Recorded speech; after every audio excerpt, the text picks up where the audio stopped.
Yo yo yo l'équipe, c'est Amir, j'espère que vous allez tous super bien et que vous passez tous une magnifique journée. Donc voilà, enfin je me lance sur YouTube. Après des mois d'attente, même des années que j'y pense, j'ai jamais osé sauter le pas. Et Dieu merci aujourd'hui grâce à l'homme derrière la caméra, donc grâce à l'artiste Lies, merci à toi. Je vais pouvoir vous faire un contenu de qualité, je vais essayer de vous sortir minimum une vidéo par semaine sur cette chaîne YouTube. Ce sera des vidéos sur l'entrepreneuriat, vidéos lifestyle où je vous montre ma vie, où je vous motive. On va parler crypto, on va parler investissement, on va parler argent parce que je sais que c'est ce qui vous intéresse et c'est ce qui nous intéresse. Likez, partagez, abonnez-vous, faites tourner au maximum l'équipe, donnez-moi la force, motivez-moi à être actif au maximum parce que comme vous le savez, je compte pas faire d'argent avec YouTube, c'est pas ma source de revenus. Si je le fais, c'est vraiment pour vous.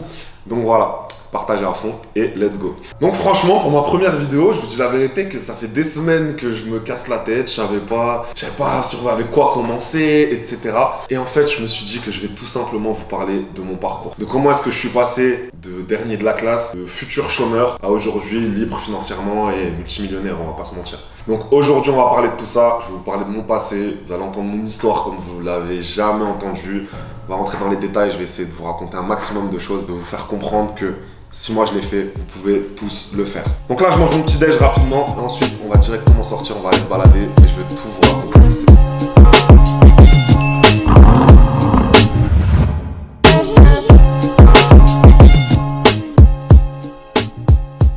Donc pour vous parler de mon parcours, je m'appelle Amir, j'ai 25 ans aujourd'hui.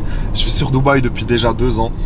Je suis libre financièrement, je peux me permettre aujourd'hui de faire ce que je veux, où je veux, avec qui je veux. J'ai acquis une totale liberté, mais ça n'a pas toujours été comme ça. À la base, je suis originaire d'une petite ville en France, enfin petite ville ça va. Je suis originaire de Strasbourg. J'ai grandi avec ma mère et ma soeur. Donc mon père a fait un abandon de poste quand j'étais petit. Donc ma mère m'a élevé toute seule. Elle a tout donné pour moi. Elle s'est cassé le dos, elle a travaillé toute sa vie. Et on était vraiment dans la classe moyenne. Je ne vais pas dire qu'on était pauvre. Dieu merci, j'ai toujours eu un toit sur la tête, j'ai toujours eu à manger, mais voilà, j'ai rien de plus. On a grandi en HLM, galéré à boucler les fins de mois. Et franchement, respect à elle et à toutes les mères qui élèvent leurs enfants seuls, parce que travailler en même temps élever des enfants, c'est pas facile du tout. Et depuis tout petit, j'ai toujours rêvé d'être libre et de faire ce que je veux.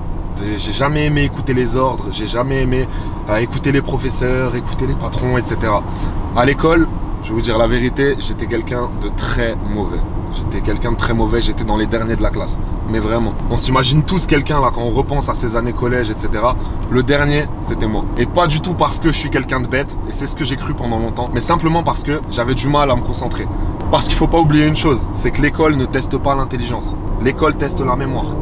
On te donne un cours, et le jour de l'examen, tu dois avoir appris le cours par cœur et réussir à le recracher sur une feuille. C'est ça l'école. Mais moi, vu que j'étais mauvais à l'école, toute ma vie, on m'a fait croire que j'étais bête, que j'aurais aucun avenir, que je n'allais jamais réussir dans la vie. Et on nous met beaucoup trop en tête que c'est ceux qui ont les meilleures notes à l'école qui vont gagner le plus d'argent dans la vie. Et c'est totalement faux. C'est totalement faux. Parce qu'aujourd'hui, maintenant, j'ai 25 ans, je suis littéralement dans la vie active et je peux voir ce que les personnes qui étaient au collège avec moi sont devenues. La plupart de ceux qui étaient bons à l'école ne sont absolument pas devenus riches. En général, les personnes qui deviennent riches, les personnes qui deviennent des patrons, c'est des personnes qui sont pas forcément bonnes à l'école, mais qui sont bonnes dans la vie. Donc voilà, mes années collège, c'était une catastrophe. Ma mère était tout le temps convoquée chez les professeurs, chez les proviseurs, vous connaissez, avertissement travail, conseil de discipline, etc. Je me suis déjà fait virer d'un collège, le collège Jean Monnet à Strasbourg, où j'étais en 6e, je m'étais fait virer. Juste simplement ma première année de collège, ma 6e, je me suis fait virer. C'était incroyable. Donc voilà, je pensais vraiment que j'allais devenir un cas social. Mais la chose qui m'a vraiment sauvé, c'est mon ambition. J'ai toujours voulu gagner de l'argent, j'ai toujours voulu réussir. J'ai toujours voulu comprendre pourquoi est-ce que nous, on habitait dans un HLM et on avait qu'habiter dans des maisons. Pourquoi est-ce que nous, la voiture, on savait même pas si elle allait démarrer en hiver, tandis qu'il y en a d'autres qui roulaient en Porsche. J'ai toujours voulu comprendre ça. Ensuite, on arrive à mes années lycée, c'est devenu encore pire. Donc c'était encore pire qu'au collège. J'allais en cours une fois sur 2. Vous savez, c'est l'âge un peu bête, c'est l'adolescence. J'avais quoi, 16, 17 ans. Je commençais à vouloir jouer le grand, à vouloir sortir, traîner dehors, etc. Pas aller en cours. Et je vous mens pas que ça m'a beaucoup desservi. Aller à l'école, c'est très très important. Comme je vous l'ai dit, l'école ne teste pas l'intelligence, mais c'est pas pour autant qu'il faut pas aller à l'école. L'école, ça va vous apprendre à bien vous exprimer. On apprend énormément de choses intéressantes. Les maths, l'histoire quand on a un bon professeur, c'est incroyable. Donc voilà, je ne dis pas qu'il ne faut pas aller à l'école. Je dis juste que l'école, ce n'était pas pour moi. Parenthèse très importante. Et donc voilà, comme vous en doutez, mes années lycée, j'avais pas d'argent, j'avais pas 1 euro. Ma mère comprenait pas pourquoi est-ce que les autres avaient de l'argent, moi j'en avais pas. Et du coup, vous savez, je rentrais en conflit avec elle, j'essayais de lui gratter le plus d'argent possible, etc. C'était pas possible et je comprenais pas qu'en fait, déjà, réussir à élever 2 enfants seuls, en travaillant en même temps, en essayant au maximum de nous donner une bonne éducation, c'était quelque chose de super dur. Donc j'ai commencé à faire des conneries. J'ai fait toutes les bêtises qu'un enfant puisse faire, toutes les bêtises possibles et imaginables. Donc déjà, j'ai séché les courses, tout ça, je vous l'ai dit. J'ai déjà, ça y est, bagarre, volé dans les magasins, j'ai déjà été convoqué chez la police. Elle est déjà venue me chercher, convoqué chez la police, etc. J'étais vraiment l'un des pires enfants qu'un parent puisse avoir. Et ça, je le regrette beaucoup. Et j'étais trop jeune pour le savoir à l'époque. Ensuite, on en arrive au bac. J'ai fait une terminale ES. Et comme vous le voyez, les professeurs n'ont pas essayé de me jeter en professionnel ou en STMG ou quoi. Ils voulaient me garder en général malgré j'étais souvent dans les derniers élèves de la classe parce qu'ils voyaient du potentiel en moi. Et ils savaient que j'étais pas quelqu'un de bête et que j'étais juste quelqu'un qui n'était pas fait pour les cours. Donc comme vous l'avez compris, mes années lycée, c'était du grand n'importe quoi. Et là, on en arrive au bac. Et vous savez quoi, je vais pas vous raconter ça ici. On va juste aller se poser dans un petit endroit. Parce que le caméraman, il galère un petit peu. Là, depuis avant, j'accélère. Il galère à stabiliser la caméra. Donc, on se retrouve tout de suite.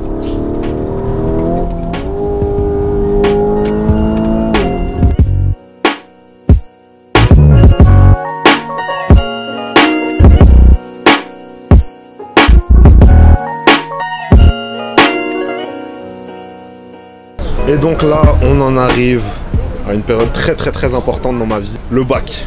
Le bac, c'est une période importante dans la vie de tout le monde en vrai. Toute notre vie, à l'école, depuis qu'on est en primaire, on nous parle du bac. Ensuite au collège, ensuite au lycée.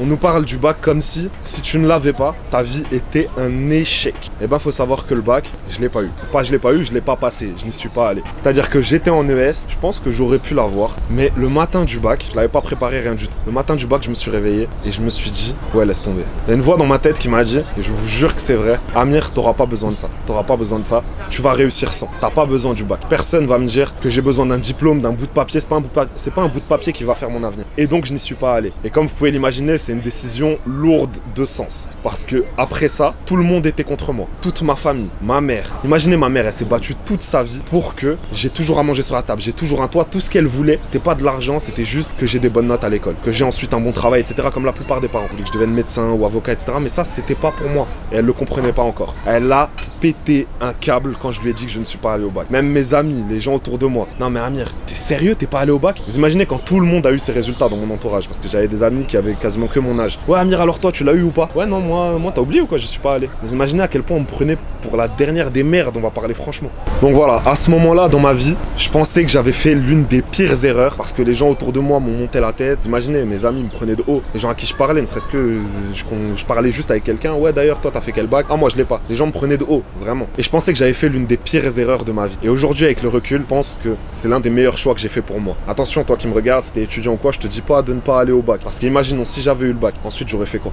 Déjà j'étais accepté dans aucune, j'avais tellement des mauvaises notes que j'étais accepté dans aucune école, rien du tout. Ma mère elle avait pas d'argent pour me payer école de commerce ou je ne sais quoi, pour me payer quelque chose dans le secteur privé. C'était pas possible, on n'avait pas d'argent. Du coup j'aurais dû aller à la fac ou je ne sais quoi. Bref, ça aurait servi à rien. J'aurais eu le bac mais ça n'aurait servi strictement à rien. Et aujourd'hui avec le recul, je me dis que c'était l'une des meilleures décisions de ma vie. Donc après le bac, là c'était l'une des périodes les plus sombres. De mes 18-19, j'avais redoublé une fois, ma mère m'a forcé à redoubler donc j'ai dû passer le bac à 19 ans. De mes 19 ans à mes 21 ans, c'était l'une des périodes les plus sombres entre guillemets de ma vie parce que on rentre directement dans la vie active. Donc du coup, j'ai dû commencer à rédiger des CV et des lettres de motivation. Mais j'avais aucune expérience. Donc j'ai créé un CV bidon, je me suis inventé des expériences. Je me levais le matin et j'allais déposer des CV partout. McDo, Quick, H&M, Zara, tous les magasins que vous pouvez imaginer. Personne ne me rappelait. Je me levais le matin à 8 h. Je voyais les gens, je me sentais mal parce que je voyais les gens dans le bus et dans le tram qui avaient leur sac, etc.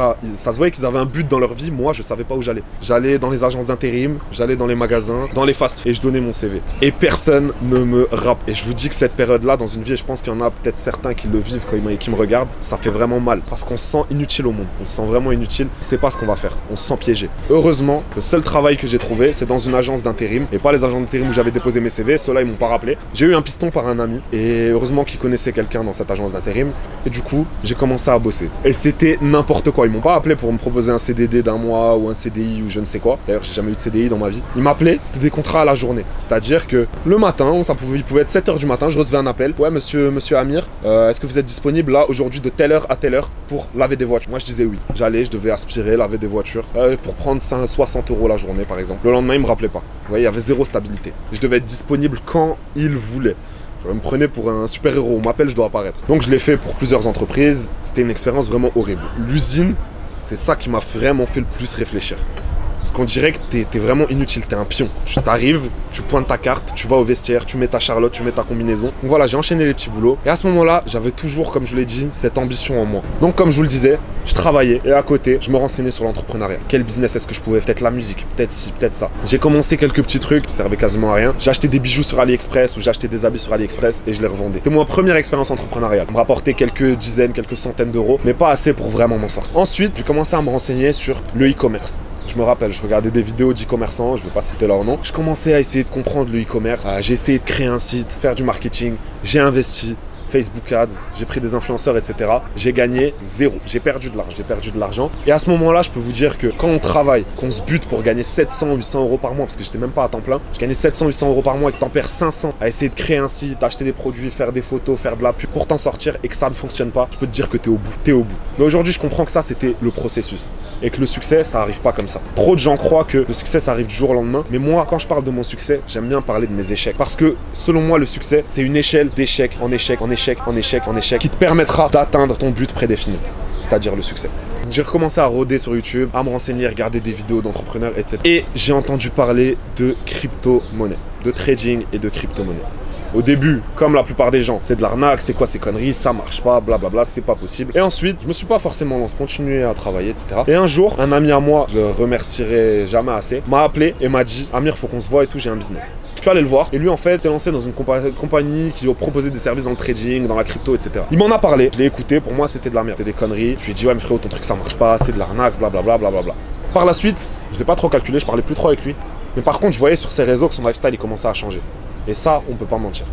Je voyais que le mec, il habitait à Mulhouse, il avait rien, c'était un galérien, il bossait comme livreur de pizza. Et la story, je me rappelle qu'il avait mis sur Snap et qui m'avait choqué, c'est là que j'ai commenté. Je lui ai dit: ok frérot, faut qu'on se voit vraiment pour discuter. Il était au Nikki Beach à Saint-Tropez en été, il kiffait sa vie. Et là vraiment, je me suis dit: ok, le mec a évolué, mais toi Amir, t'as fait du surplace, t'as pas bougé, ta vie elle a pas changé. Je suis allé le voir, on a discuté. J'ai commencé ensuite de mon côté à me renseigner sur la crypto, sur le trading, etc. La première chose que j'ai faite, c'est de commencer à investir petit à petit en crypto. Et j'ai eu la chance d'investir à un timing où c'est pas les prix d'aujourd'hui comme vous pouvez vous en douter. Bitcoin, il était à quoi? 3000, 3500 $. L'Ethereum, il était à 200, peut-être 200, 300 $. C'était cadeau, c'était vraiment cadeau. Et j'ai commencé à investir quelques centaines d'euros. Je savais même pas moi-même ce que je faisais. Et vous imaginez bien que les gens autour de moi, quand je leur parlais de trading et de crypto, ils se moquaient de moi, mais d'une puissance encore pire que quand j'avais raté mon bac. Ils me prenaient pour un fou. Ils disaient: non mais Amir, mais qu'est-ce que tu racontes? C'est de l'arnaque, ça marche pas. Monnaie virtuelle, qu'est-ce que tu dis? Ils me prenaient de haut, ils me prenaient pour un fou, ils se foutaient de ma gueule. Mais c'est pas grave. Donc, mes premiers investissements, c'était dans la crypto. Ensuite, avec cet ami-là, on a commencé à se former sur le Forex. Dieu merci, j'ai rencontré les bonnes personnes. On s'est formé ensemble, on a appris ensemble. J'ai fait des erreurs, j'ai brûlé des comptes de trading, j'ai perdu de l'argent comme vous vous en doutez. Et petit à petit, j'ai commencé à devenir rentable. C'est-à-dire que ça y est, je perdais plus d'argent. Petit à petit, je commençais à faire de l'argent sur du long terme. Parce que tout le monde peut être investisseur, tout le monde peut être trader, tout le monde... Faut juste investir de l'argent, tout le monde peut le faire. Mais le mot clé, c'est rentable. Faut être rentable sur le long terme, faut pas perdre. Moi, sur le court terme, j'ai perdu de l'argent. Mais sur le long terme, j'ai été rentable.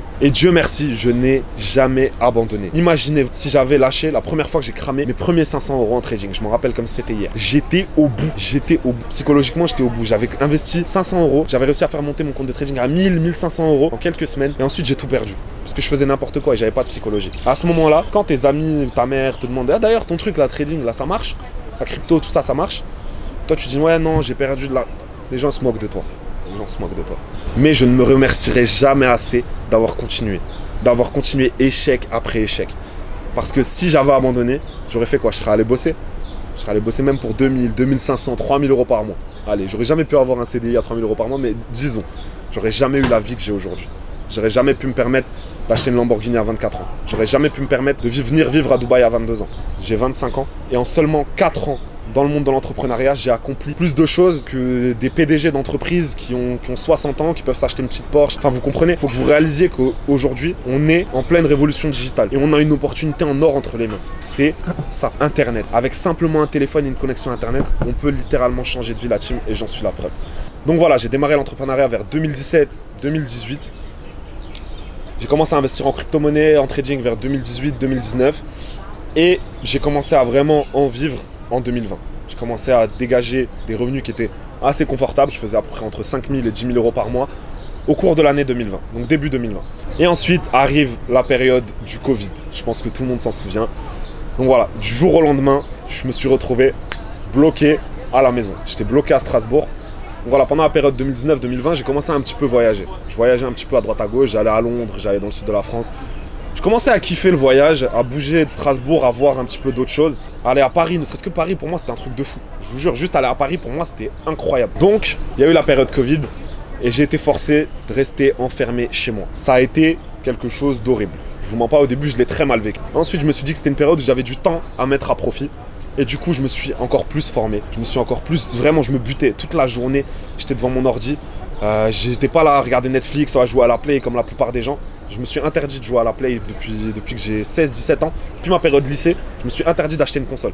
Je me suis interdit de jouer à la Play parce que pour moi, c'est du temps perdu, c'est pas productif. Du coup, je me suis buté. J'étais devant les graphiques, je regardais les news, je me renseignais sur la crypto, j'apprenais des choses, je regardais des interviews, je regardais du contenu, je me développais personnellement, j'écoutais des livres audio. Vraiment, je me suis tué. Ensuite, le Covid passe. C'était le premier confinement, donc ça avait commencé en mars. Ensuite, on est en avril, mai, juin et début juillet, Dubaï réouvre ses frontières. Et je commençais à gagner ma vie de mieux en mieux. Le Covid, c'est le moment où vraiment j'ai commencé à passer au next step. Je commençais à gagner plus de 10 000 euros par mois. Et gagner plus de 10 000 euros par mois, surtout quand tu habites à Strasbourg et que tu as galéré toute ta vie, je vous jure que c'est un truc de malade. Donc, tout ce que j'attendais, c'était de partir. C'était de quitter. C'était de me barrer. Ma mère, j'en parlais même pas hein, des revenus que je dégageais, elle comprenait pas ce que je faisais. D'ailleurs, à cette période-là, je me rappelle que il y a un moment vers... Donc, la moitié du confinement, je bossais chez moi et l'autre moitié, je bossais chez un pote à moi. Parce que la Wi-Fi, elle captait mal chez moi, que j'avais plus de 4G sur mon téléphone pour faire des partages de connexion. Du coup, je travaillais chez mon ami. J'avais mon ordi portable chez mon pote qui habite en face de chez moi. Et c'était marrant parce que des fois, le soir, il faisait des soirées. Et les gens me prenaient pour un fou, j'étais là, j'étais sur mon ordi.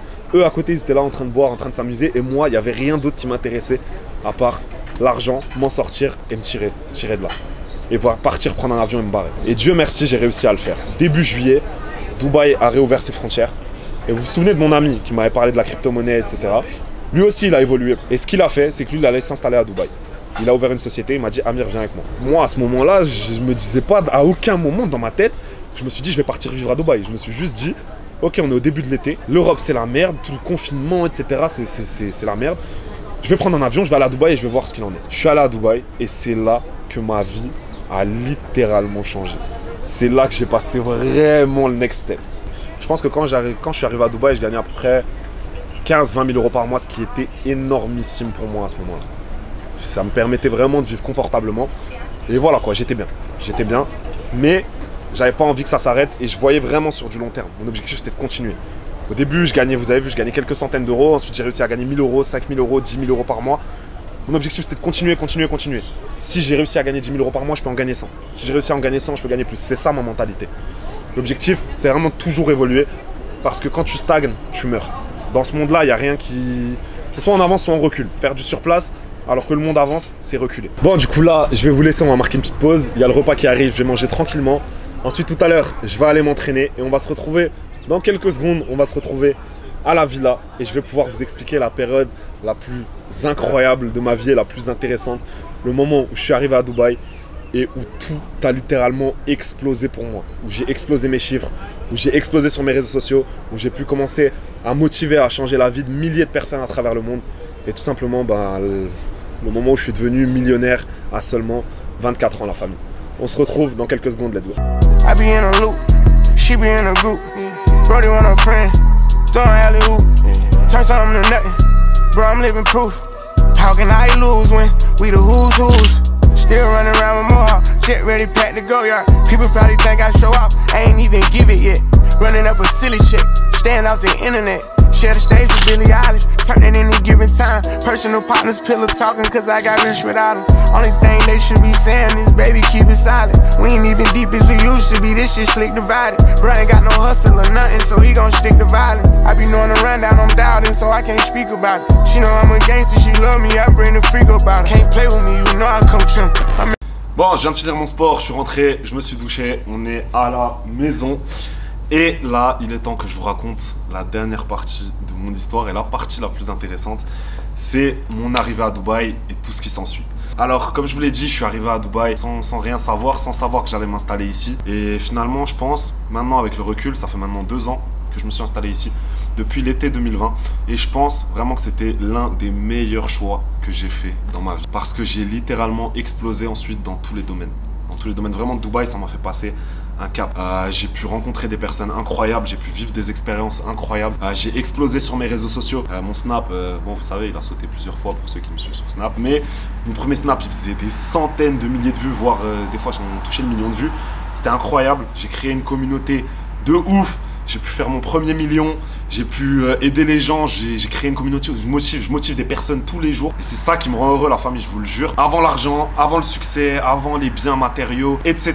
Le plus important, c'est de faire quelque chose qu'on aime, c'est de se sentir utile au monde et tout simplement de kiffer ce qu'on fait tous les jours. Et franchement, quand je me lève le matin, que je partage ma vie sur les réseaux sociaux et que je vois qu'en fait, je motive des milliers de personnes qui me suivent dans le business ou pas, je motive des milliers de personnes simplement à travers un écran. Des personnes qui viennent des 4 coins du monde et qui me disent que grâce aux ondes positives que je dégage, grâce aux conseils que je donne, etc., elles voient tout simplement la vie un petit peu différemment. Elles croient en leur plein potentiel et elles ont la force de faire les choses. Je vous jure que ça fait que le soir, quand je me couche, je dors très très bien la nuit et je suis vraiment satisfait de moi-même. Et donc du coup, comme je vous l'ai dit, en arrivant à Dubaï, je faisais déjà des chiffres qui étaient magnifiques. Magnifiques, vraiment, je faisais du 5 chiffres mensuels. Mais quelques mois après être arrivé à Dubaï, c'est là que j'ai vraiment explosé mes chiffres et je suis passé à plus de 6 chiffres. Je faisais plus de 6 chiffres mensuels. Plus de 6 chiffres mensuels, c'est-à-dire tous les mois.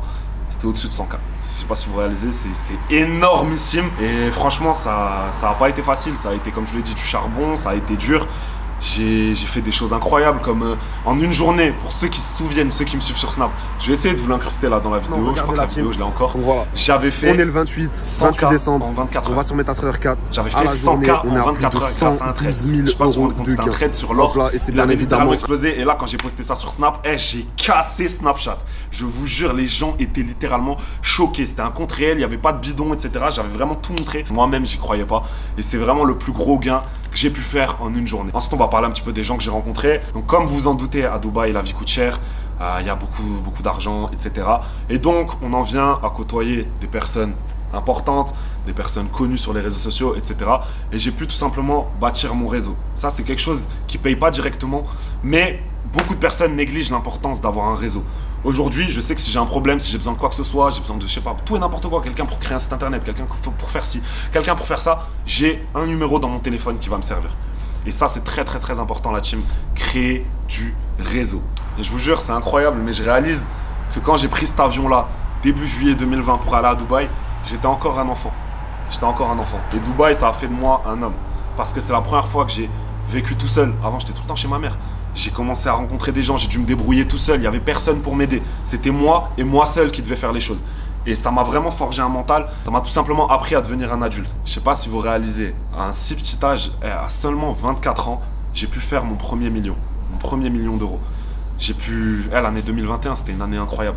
J'ai pu simplement mettre ma mère à l'abri. Ma famille, ils savent qu'ils n'ont plus rien à craindre. S'ils ont besoin de quoi que ce soit, je serai toujours là. Je porte ma famille sur mon dos. S'il y a besoin de quoi que ce soit, s'il faut faire quelque chose, c'est moi qui m'en charge.